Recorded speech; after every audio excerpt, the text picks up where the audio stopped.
생생한 정치의 현장을 직접 찾아가는 1번지 현장입니다. 오늘은 더불어민주당 정책위 수석 부의장을 맡고 있는 윤관석 의원과 함께합니다. 네, 국회로 가보시죠. 김나연 앵커.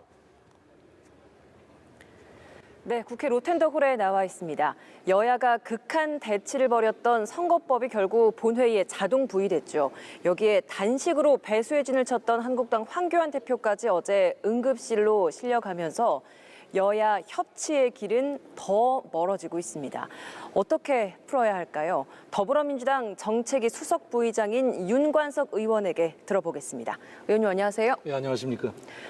네, 황교안 대표가 어제 단식 8회 만에 의식을 좀 잃고 응급실로 실려갔습니다. 지금은 좀 많이 회복한 상황이라고는 하는데 사실 이 단식 초반에는 굉장히 좀 부정적인 시각도 있었던 게 사실이었습니다. 지금 분위기는 좀 어떻게 보고 계십니까?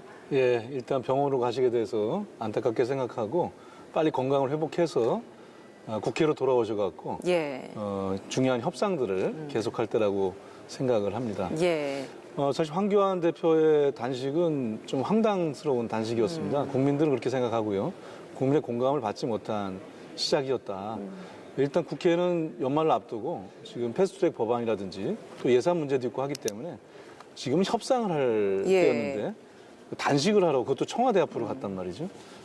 좀 국민과 동떨어진 행동이었다고 생각합니다. 또한 두 번째는 그 단식의 조건이 첫 번째가 지소미아 문제였고 두 번째가 패스트트랙에 올라있던 법안, 그 공수처와 선거법이었습니다. 예. 일단 지소미아는 아시다시피 여야를 넘어서 국익적인 문제로 일본과의 외교적 문제까지 결합되어 있는 거 아니겠습니까? 예. 이거를 일방적으로 요구하면서 단식에 들어가는 것은 야당 대표로서는 좀 상당히 좀 가벼운 행동이고 번지수를 잘못 찾은 것이다 이렇게 생각을 하고요. 그다음에 패스트트랙 법안은 어차피 국회에서 여야가 원내대표끼리 많은 협상을 해야 되는 거 아니겠습니까? 지금 선거법이라든지 공수처법이라든지 예. 내용도 해야 되고 절차도 해야 되고 이런 상태인데 협상 절벽을 만들어버리고 그냥 국회를 떠나서 청와대 앞에 단식하는 것에 대해서 공감하는 국민은 없었다고 생각을 합니다. 좀 당황스럽고 황당스러운 단식이었는데 그 부정적인 것을 빨리 건강을 회복하셔서 국회에서의 협상으로 대화로 해결하기를 저는 국민들도 바랄 것이다라고 생각을 합니다. 초반에 그런 시각들이 굉장히 좀 많았는데 그럼 의원께서 보시기에는 시간이 지난 지금도 크게 달라진 것은 없다라는 말씀이시네요. 예, 뭐 단식으로 요구했던 행동이나 그 요구했던 조건들은 어차피 국회에서 논의를 해야 되는 것이기 때문에 예. 국회는 정치라는 것입니다. 정치로 풀어야 된다고 생각합니다. 예. 나경원 원내대표는 이렇게 황 대표가 응급실까지 실려간 상황을 놓고 어제 이제 병원 앞에서 비정한 정권이다 이런 표현까지 사용을 했거든요. 아무래도 청와대가 좀 나서서 어떤 좀 해결책을 제시를 하거나 뭔가 행동에 나섰으면 하는 바람이 있던 게 아닐까라는 생각이 드는 발언이었거든요. 이 내용은 좀 어떻게 들으셨습니까?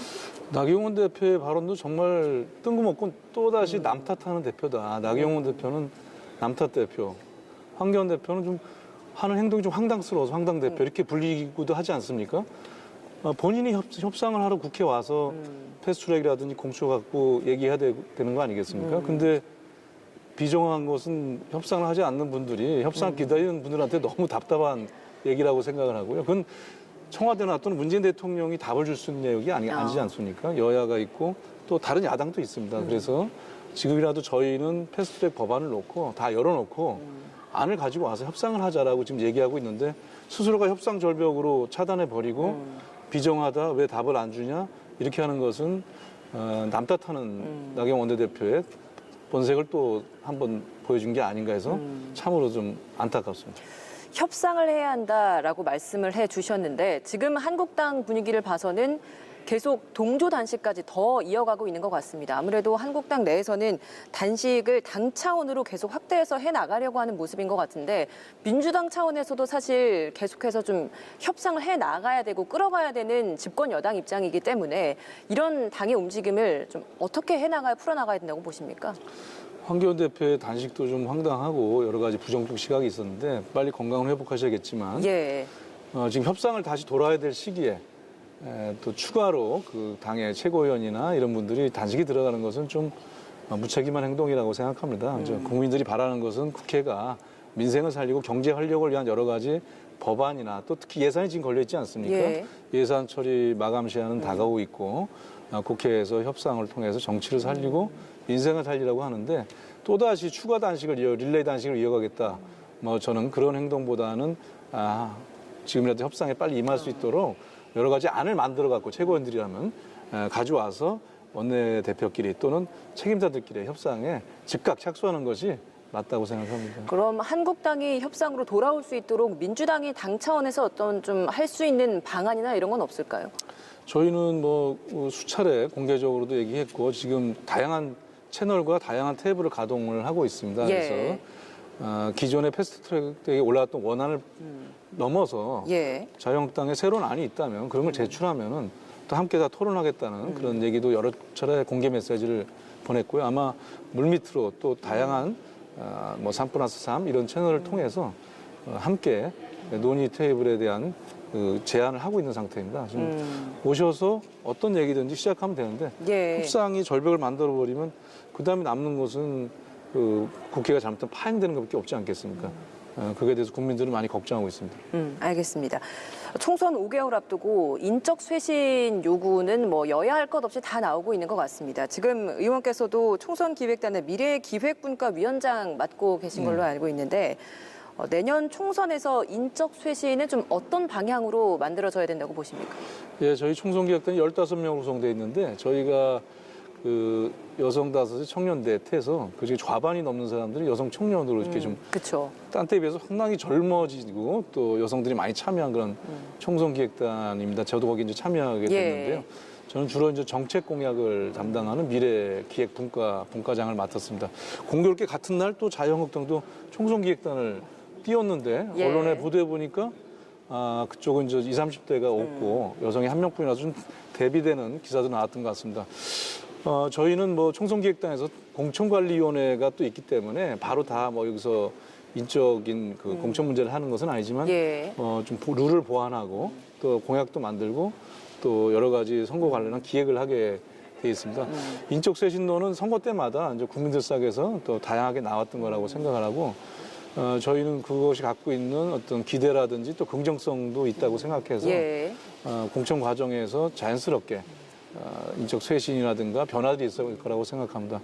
특히 저희는 지난 7월 달에 1년 전에 뭐 공천률 확정에 의해서 최종적으로 정당상 처음으로 전당원 투표에 의해서 공천률이 지금 확정되어 있는 상태입니다. 그래서 구체적인 어떤 교체의 틀은 다 시스템적으로 마련되어 있기 때문에 예. 이번 패트 정국이 끝나면 선거대책위원회 선대위도 띄우게 될 것이고 총선기획단에서 논의된 내용들이 다양하게 국민들에게 알려지면서 추진해 나가도록 하겠습니다. 예. 20대 국회가 정말 얼마 남지 않았습니다. 그런 마지막 남은 임기 동안 비쟁점 법안들도 좀 최근에 좀 빠르게 좀 처리하고 있는 걸로 알고 있습니다. 예. 그 중에서 이제 가장 눈에 띄었던 것 중에 하나가 소방관들 국가직 전환하는 법안이 이번에 통과되지 않았습니까? 예, 그렇습니다. 의원님께서도 굉장히 지금 이 소방관들 처우에 대해서 많은 관심을 갖고 있는 걸로 알고 있어요. 좀 어떤 것들을 좀 실제로 좀 하셨는지 좀 소개 좀 해주시죠. 예, 최근에 행안위하고 이제 본회의를 통해서 소방관 국가직 전환 이것이 예. 이제 문재인 대통령의 공약이었고 저희들의 또 정부의 국정 과제가 됐는데 통과가 돼서 정말 큰 성과가 있었다고 생각을 합니다. 예.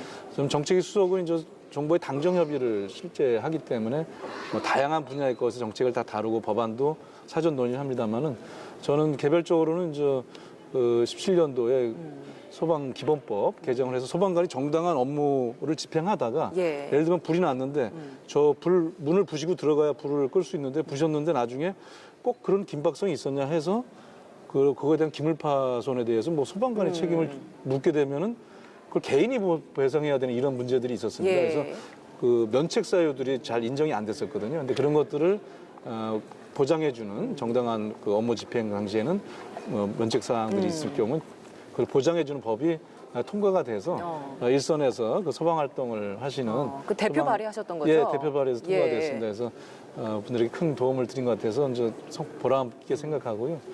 또 국토교통이다 보니까 이제 남북 관계 관련해서 지금은 좀 어려움이 생겼습니다만 남북 관계가 어떻든 간에 언젠가는 좋아지면 된다면 철도를 연결해야 되는 거 아니겠습니까? 예. 그래서 개성 가서 우리가 이제 철도 착공식 같은 것도 하고 그랬었는데 남북관계 철도 3법이라고 있습니다. 철도를 연결하려면 뭐 철도산업법, 철도기본법 이런 것들 몇 개 준비를 해야 되는데 예. 그리고 아시다시피 수도권은 이제 교통혁명들이 필요해요. 서로가 이동을 하루에 서울, 인천, 경기가 170만 이동한다고 합니다. 뭐 직장 문제, 학교 문제로. GTX-B가 또 인천, 남동, 송도 그리고 부천, 경기, 서울까지 연결되는 굉장히 큰 급행 철도 노선인데 이것도 이번에 예타 심사에서 계속 지연되던 것이 통과가 돼서 수도권의 교통 이동에 이동권 보장에 큰 도움이 된 것 같아서 보람으로 생각하고 있습니다. 예.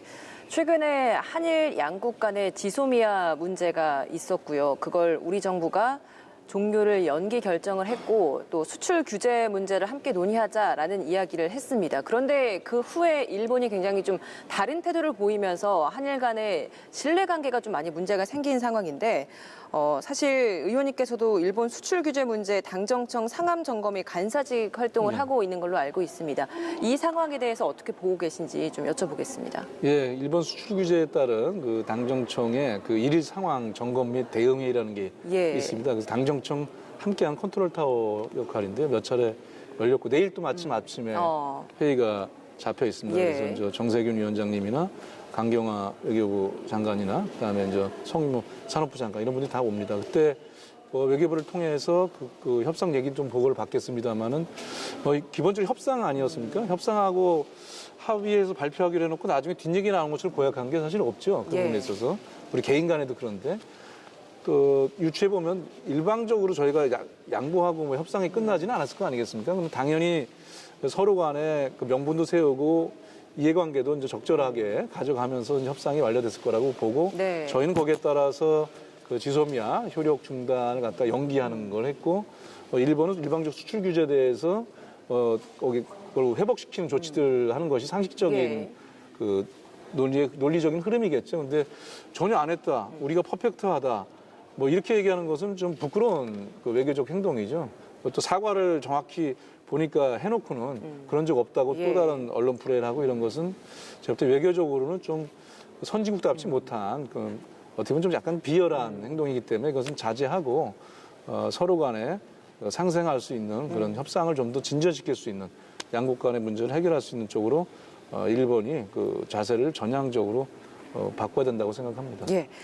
마지막으로 이 질문도 좀 드려보겠습니다. 나경원 원내대표가 미국 측에 내년 4월 이전에 북미 정상회담을 하지 말아달라라는 이야기를 했다라는 말이 나와서 좀 논란이 되고 있습니다. 나 원내대표는 뭐 그런 취지의 말이 아니었다라고 뭐 적극적으로 해명을 하고 있기는 합니다만 그래도 지금 계속 논란이 되고 있거든요. 이 사안 좀 어떻게 바라보고 계십니까? 예, 이것이 만약에 그런 얘기를 했던 것이 사실이라면은 정말 국익을 해치는 행동이라고 생각합니다. 정치인으로서 또 제1야당의 원내대표로서 그것도 미국까지 가서 만약에 그런 얘기를 언론 보도에 의한 것이 사실이라면 했다면은 그것은 정말 국민에게 통렬히 반성하고 국익을 해치는 행위라는 것을 갖다가 지탄을 받아 마땅하다고 생각을 합니다. 어떻게 세계적 외교가 이루어지고 또 남북 관계가 그렇게 중요한데 북미 간의 협상이 비핵화 문제라든지 이런 데 아주 결정적이라는 건 다 알고 있고 여러 차례 해왔고 근데 이거를 특정한 시기 뒤로 해라 이렇게 얘기하는 것은 오로지 선거에는 아무 생각 없고 국민도 국익도 뒷전에 둔 잘못된 일각에서는 좀 매국형이라고 할 정도의 비판이 나오고 있는데 본인은 아니라고 하지만 사람도 대충 그럴 수도 있다라는 자꾸 얘기가 나오는 게 그동안에 일련의 어떤 그런 발언들이나 이런 것들에서 좀 더 국익보다는 뭐 자당의 선거 이익이라든지 이런 걸 우선했기 때문이라고 생각을 하고요. 본인은 해명을 통해서 이번은 안 했고 뭐 지난 7월에 뭐 이것도 또 더 황당한 얘기죠. 그때 했던 4월인가에 만약 그것이 사실이라면 이번에 한 얘기는 거짓말인 것이고 자기가 무슨 방미 성과를 하기 위해서 또 지난 4월이나 때 했었다면 그것도 더욱더 문제이기 때문에 이거에 대해서는 명확하게 진실 자체를 해명하고 잘못이 있으면 대국민 석고대죄를 해야 된다고 생각합니다. 예, 알겠습니다. 오늘 말씀 여기서 마무리 짓겠습니다. 고맙습니다. 네, 감사합니다. 네, 지금까지 더불어민주당 윤관석 의원과 이야기 나눠봤습니다. 1번지 현장이었습니다.